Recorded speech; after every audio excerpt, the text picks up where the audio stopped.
Haia, gair bach i ddeud, os ti eisiau dod i Brifysgol Abertawe ond yn dal cynnig gan brifysgol arall, paid â phoeni. Gall ti rwan wrthod gyda nhw a dod drwy Clirio i ddewis y cwrs ti eisiau. Mae UCAS wedi gwneud y broses yma'n un syml i ymgeiswyr sydd angen newid y meddwl ar ôl derbyn canlyniadau. Mae miloedd yn neud bob blwyddyn, felly paid â phoeni. Dwyt ti ddim ar ben dy hun, a da ni yma bob un cam o'r ffordd i dy helpu di. Unwaith i ti siarad gyda ni, a bod ni wedi cynnig le i ti ar gwrs, mae'n amser i ti wneud y newid yn UCAS. Gallu ti wneud hyn dy hun gan ddefnyddio'r Hwb UCAS.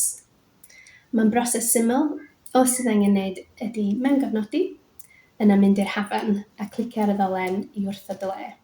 Fydd o'n dweud decline my place yn Saesneg. Rwan fe weledu dudalen sy'n esbonio'r broses i gyd. Ar ôl i ti clicio cadarnhau neu confirm yn Saesneg, dyna ni. Fe gei di wybod bod ti'n mynd drwy'r Clirio, a wedyn fe gei di ychwanegu'r cwrs Clirio ti di dewis gyda ni. Na fo, ti'n barod i dechrau dy daith gyda Prifysgol Abertawe.